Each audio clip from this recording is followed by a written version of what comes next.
Good morning everyone. मैं doctor Tirthanand मिश्र, associate professor, राजकीय मीरा कन्या महाविद्यालय उदयपुर। मित्रों, पूर्व के वीडियो में हमने ल्युट प्रत्यय पर चर्चा की थी। इस वीडियो के माध्यम से हम ल्यु, ऋणी तथा अच इन तीन प्रत्ययों पर विचार विमर्श करेंगे।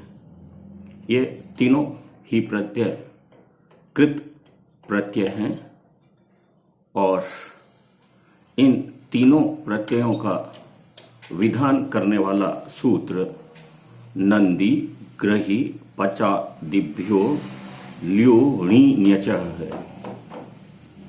इस सूत्र का अर्थ करने हेतु हम ल्यु णी ण्यचः इस पद का यदि पदच्छेद करते हैं तो इस पद का पदच्छेद होता है ल्यु ऋणी तथा अचः।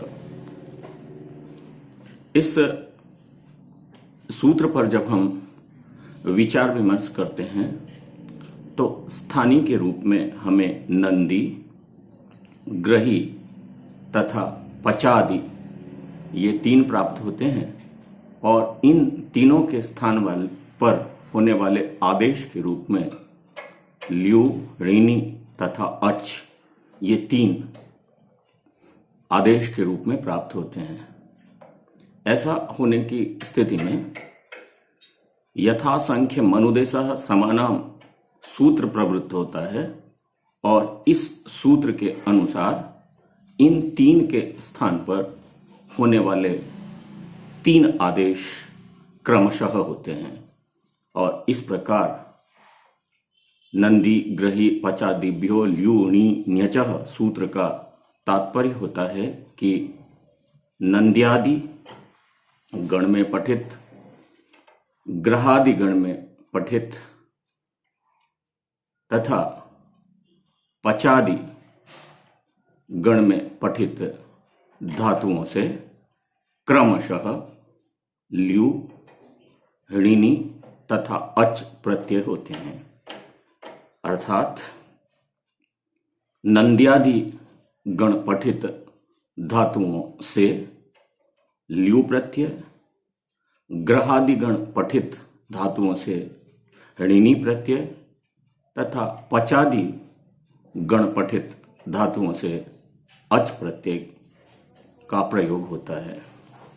इन तीन प्रत्ययों में से ल्यु प्रत्यय का ल लशक्व तद्धिते से इत संज्ञक है, जिसका तस्य लोपः से लोप होकर यू शेष रहता है और इस यू के स्थान पर युवो रणाको सूत्र से अन आदेश होता है। इसी तरह ऋणी प्रत्यय का ण चुटु सूत्र से इत संज्ञक है, जबकि इस प्रत्यय का अंत्य ई उपदेशे अजनुनासिक इत सूत्र से इत संज्ञक है। दोनों का लोप होकर इन शेष रहता है।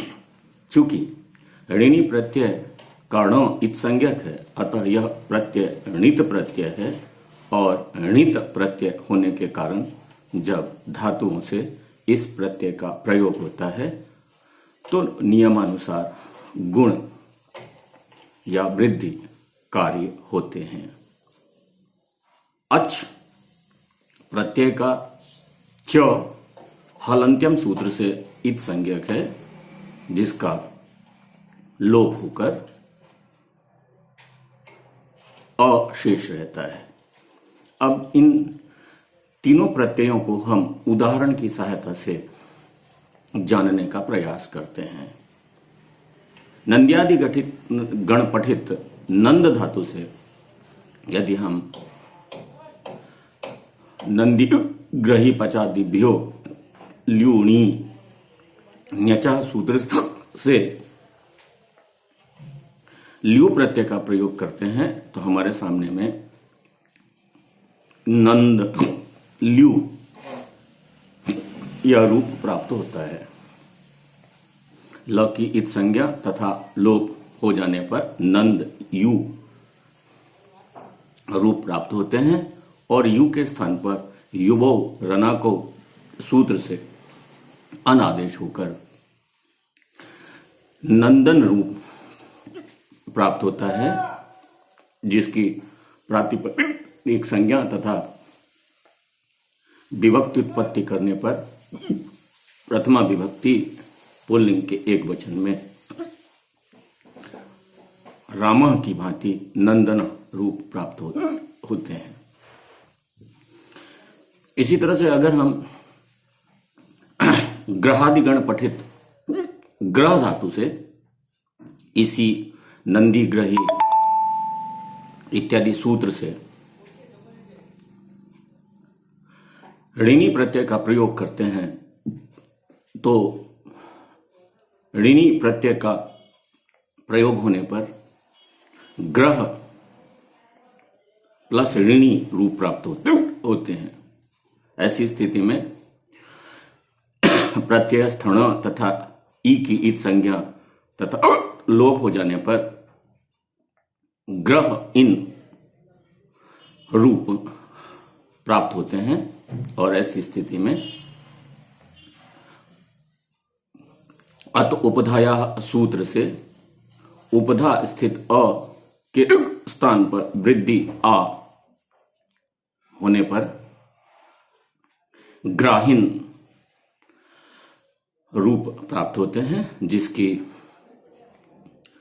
प्रातिपदिक संज्ञा तथा विभक्ति उत्पत्ति करने पर राजन शब्द की भांति प्रथमा विभक्ति एक वचन में ग्राही रूप प्राप्त होंगे और ग्राही ऋणी प्रत्ययांत रूप होंगे। इसी तरह से यदि हम पचादिगण पठित पच धातु से इसी नंदी ग्रही पचादिभ्यो इत्यादि सूत्र से अच प्रत्यय का प्रयोग करते हैं तो हमारे सामने में पच प्लस अच रूप प्राप्त होता है। च की इत संज्ञा तथा लोप करने पर पच और रूप प्राप्त होते हैं और प्रथमा विभक्ति पुल्लिंग के एक वचन में पचह रूप प्राप्त होंगे।